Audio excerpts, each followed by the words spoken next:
حضور اکرم صلی اللہ علیہ وآلہ وسلم کی عطاؤں کا سلسلہ آج بھی جاری و ساری ہے اور قیامت تک رہے گا۔ میں نے آپ کے سامنے سورہ آل عمران کی ایک آیت مبارکہ سے آغاز کیا کہ جس میں اللہ رب العزت نے ارشاد فرمایا سمجھنے والوں کے لیے، اہل ذوق کے لیے، کہ ام حسبتم ان تدخلوا الجنہ، کہ اے لوگوں کیا تم نے گمان کر لیا ہے کہ تم جنت میں داخل ہو جاؤ۔ اب آپ غور کریں کہ اللہ رب العزت نے فرمایا ام حسبتم، کیا تم نے گمان کر لیا ہے؟ اور گمان کون کرتا ہے؟ یاد رکھیں گناہگار تو گمان نہیں کرتا جنت کا۔ گناہگار کو تو پتا ہوتا ہے کہ میں تو گناہوں سے بھرا ہوا ہے میرا دامن، میں کیسے جنت کی خواہش کروں۔ گمان کس کو آتا ہے؟ جو نمازیں پڑھتا ہے، جو روزے رکھتا ہے۔ اللہ رب العزت فرما رہے ہیں کہ تم نے اپنی نیکیوں پر، اپنی اس عبادت پر یوں غرور کیا کہ تم نے گمان کر لیا کہ تمہیں جنت مل جائے گی۔ یاد رکھو ابھی تمہیں آزمایا نہیں گیا، اور آزمانے کے لیے دو چیزیں اسی آیت مبارکہ میں بیان کی کہ ابھی تو دیکھا ہی نہیں گیا، ابھی تو تمہیں جانچا ہی نہیں گیا کہ تم میں سے کون جہاد کرنے والا ہے اور کون صبر کرنے والا ہے۔ یہ دو چیزیں ہیں گویا جو انسان کو جنتی بناتی ہے۔ اللہ نے فرمایا کہ تم نے گمان کر لیا۔ اب آپ غور کریں تو گمان اسی کو آتا ہے جس کے پلے کچھ نیکی ہو، کچھ اچھائی ہو، وہ خیال کرتا ہے کہ اس نیکی کے عوض شاید مجھے آخرت کی نعمتیں مل جائیں۔ آپ کی توجہ چاہوں گی، اگر آپ لوگ اسی طرح سے اپنی تحائف میں گم رہے تو یہ تحفہ آپ سے رخصت ہو جائے گا۔ تو اس لیے میں چاہوں گی کہ اب آپ بیٹھ جائیں تھوڑی دیر کو، ساروں کا رخ آپ کی طرف ہو جاتا ہے اور آپ بھول جاتے ہیں کہ ادھر ذکر ہو رہا ہے، ہم ادھر متوجہ رہے تو میں بات کر ہی نہیں سکتی، مجھے کوئی رٹی رٹائی باتیں نہیں آتی، مجھے تو آپ کی طرف دیکھتی ہوں، اگر آپ کو بات سمجھ آئے تو میں بات کر پاتی ہوں۔ تو آج میرا موضوع ہے بڑی ہماری زندگی سے ریلیٹڈ ہے کہ ہمیں کیسے صبر کرنا ہے، صبر کیا ہے اور اس کی کیا کیا صورتیں اور کیا کیا اقسام ہیں، اور بہت جگہ ہم سے کوتاہی ہو رہی ہے۔ ہم سنیں، سمجھیں اور اس پر عمل کریں۔ دیکھیں اللہ کے سب سے زیادہ محبوب بندے کون ہیں؟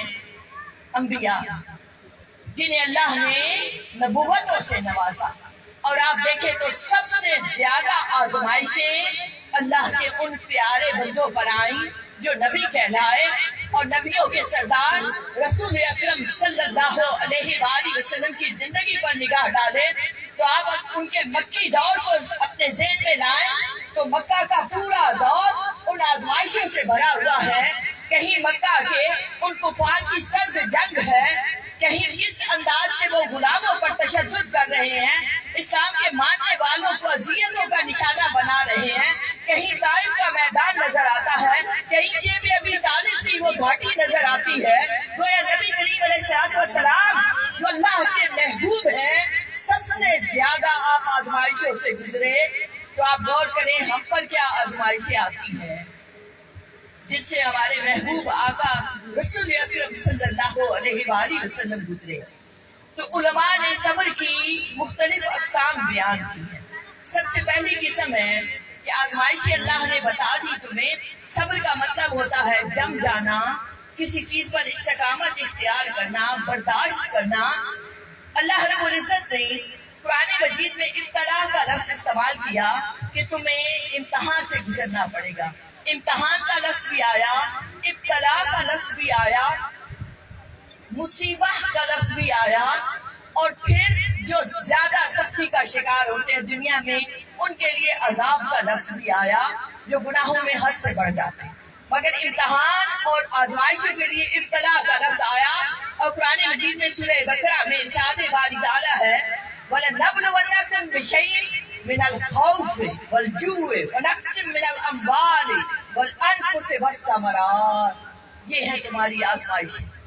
تمہیں خوف سے آزمایا جائے گا، تمہیں اندیشہ ہوگا کہ میرے ساتھ کیا ہو جائے گا، کل میں بیمار ہو گئی تو میرے ساتھ کیا ہوگا، اولاد نافرمان ہوگی تو کیا ہوگا، اگر آج میرے پاس پیسہ ہے کل نہ رہا تو کیا ہوگا۔ انسان کو بہت سارے خوف اور وسوسے ستاتے ہیں، تو اللہ نے فرمایا یہ تمہاری آزمائش ہے، تمہیں خوف